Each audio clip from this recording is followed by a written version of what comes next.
வணக்கம் நண்பர்களே. வெளியானது வெள்ளை அறிக்கை. திமுகவின் அமைச்சர்கள் காலி. தமிழக நிதியமைச்சர் மரியா வில்சன் தமிழகத்தின் நிதி நிலைமை தொடர்பாக வெள்ளை அறிக்கையை வெளியிட்டிருக்கார். அதில் கடந்த 60 ஆண்டுகளாக தமிழக அரசு வாங்கிய கடனை ஒப்பிடும்போது கடந்த 5 ஆண்டு கால திமுக அரசின் ஆட்சியில் அதிக கடன் வாங்கப்பட்டிருக்கிறதா தெரிவிக்கப்பட்டிருக்கு. புதிதாக பொறுப்பேற்றிருக்க முதல்வர் விஜய் தலைமையிலான தமிழக அரசின் 2026-27 ஆண்டுக்கான தமிழக பட்ஜெட் விரைவிலே தாக்கல் செய்யப்பட இருக்கார்.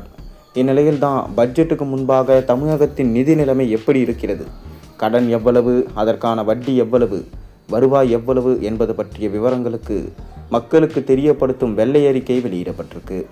இது தொடர்பாக தமிழக நிதியமைச்சர் மரியா வில்சன் வெளியிட்டிருக்க வெள்ளை அறிக்கையில் தமிழ்நாட்டில் மொத்தம் 2020-21 நிதி ஆண்டு வரை 5.13 லட்சம் கோடியாக கடன் இருந்தது. ஆனால் இந்த 2025-26 நிதிநிலை கணக்குகள் வரை 10 லட்சம் கோடியாக உயர்ந்திருக்கு. அதே போல் தமிழக அரசின் பொதுப்பணித்துறை நிறுவனங்கள் கடன் பொறுப்புகளை சேர்த்தா தமிழ்நாட்டின் மொத்த கடன் 13.18 லட்சம் கோடியாக இருக்குது. அதே போல் 2021-26 வரை 5 ஆண்டு காலகட்டத்தில் திமுக அரசில் முதல்வர் மு.க. ஸ்டாலின் இருந்த காலத்தில் 4.87 லட்சம் கோடி கடன் பெற்றிருக்கிறது நிலுவையில் இருக்குது. இந்த 5 ஆண்டு கால கடனானது மாநிலம் தனது முதல் 60 ஆண்டு காலத்தில் திரட்டிய கடனை விட அதிகமாக இருக்குது. மூலதன செலவினங்கள் கூட்டு வருடாந்திர வளர்ச்சி விகிதம் 8.3% இருக்குது. ஆனால் கடன் வளர்ச்சி விகிதம் 14.3% இருக்குது. முதலீடு செலவிற்காக அல்லாமல் அன்றாட செலவிற்காக கடன் பெறுவதை இது குறிக்கிறது. தமிழகத்தில் ஒவ்வொரு தனி மனிதன் மீதும் 1,28,934 கடன் இருக்குது.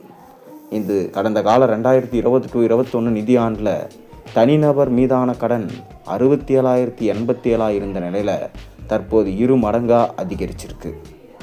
இதற்கு காரணம் திமுகவில் உள்ள முக்கிய அமைச்சர்கள் தான் என சொல்லப்படுகிறது.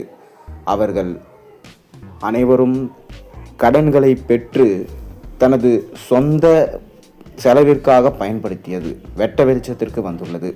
ஒவ்வொரு அமைச்சரும் எவ்வளவு கோடி கடன் பெற்றிருக்கிறார்கள். எதனால் திமுக ஆட்சி காலத்தில் மட்டும் கிட்டத்தட்ட 7 கோடி கடன் வந்திருக்கிறது. ஒட்டுமொத்தமாக 13 கோடி கடன் இருக்கிறது. இதை அனைத்தையும் தீர விசாரித்து திமுகவில் உள்ள ஒவ்வொரு மாஜி அமைச்சர்களையும் விசாரணை வளையத்திற்குள் கொண்டு வர வேண்டும் என தற்போது இணையத்தில் வேகமாக பரவி வருகிறது.